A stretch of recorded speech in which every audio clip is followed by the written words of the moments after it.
मिनश्शैतानिर्रजीम बिस्मिल्लाहिर्रहमानिर्रहीम। नाज़रीन, साडा यूट्यूब चैनल शब्बीर लसानी देखने वाले भैनों ते भराओ सब नूं अस्सलाम अलैकुम। असीं कोशिश करने कि मुआशरे च अगर कोई गलत काम है या कोई ऐसी चीज़ है जिहदी निशानदेही कर सकीए और कोशिश करने कि निशानदेही करिए। अज असीं कब्रस्तान पुरानी ईदगाह वाला कब्रस्तान गखड़ विच मौजूद हाँ और बारिशां की वजह तो अक्सर कब्रां बैठ गई ने। उन्हां दी निशानदेही कर रहे हैं। जिहड़े जिहड़े लोग साडे इस वीडियो नूं वेखण और उन्हां दा तल्लक होवे पुरानी ईदगाह वाले कब्रस्तान दे नाल ते ओह आ के अपनियां कब्रां नूं देखण।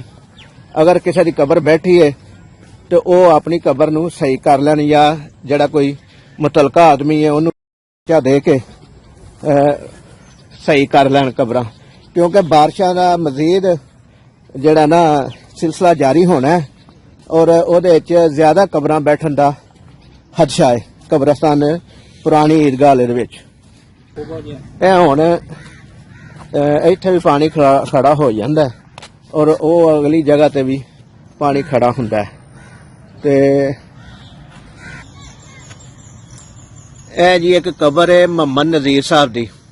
ये समझ लो कि बिल्कुल लहंदी साइड है कब्रस्तान दी, ओहदी सरहंदी साइड दे उत्ते यह कबर बिल्कुल एक बैठ गई है।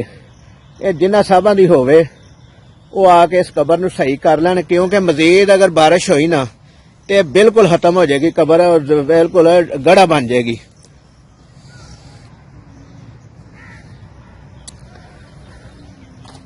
ये तो साडे रस्ते च गुजरदियां सानू एक कबर नजर आई है और पिछे भी एक दो नजर आईयां ने, जिहदी वजह तो असीं ये वीडियो बनाई है।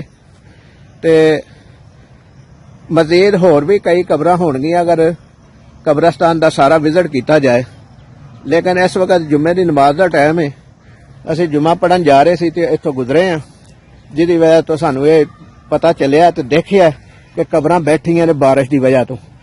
और भी सामने भी एक कबर बैठी है, ये वाली ये वे बिल्कुल रस्ता जिहड़ा नवां बनया ना उहदे चढ़दी साइड ते कबर है। और जिन्हां दी होवे अगर वो वीडियो वेंदे ने पे ते आके अपनी कबर सही कर लैण। इस तो अलावा मजीद अगे जिहड़ा कब्रस्तान दे विच कई जगह ऐसियां ने जिथे पानी खलो जांदा है। ते सारे लोकां नूं असीं ये दस रहे हैं कि कब्रस्तान दे विच बारिशां दे वजह तो कई कब्रां बैठ गई ने। और पिछे एक दोस्त है वो बिल्कुल ईदगाह के नाल वाली कबर जिहड़ी ने बैठी है उहदे उत्ते मिट्टी पा रहे ने और उन्हां ने ये निशानदेही की है कि कई कब्रां जिहड़ियां ना बह गई ने।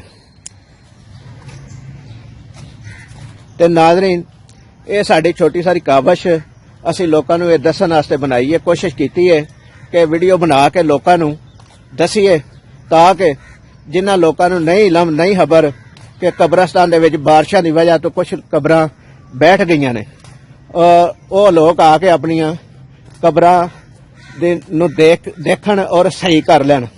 साडी यह कावश अगर तुहानूं ये अच्छी लगी है तो साडे चैनल नूं लाइक करिया जे, शेयर करिया जे ते सबसक्राइब भी करिया जे। अल्लाह साडा ते तुहाडा हामी नासर होवे। अल्लाह निगहबान।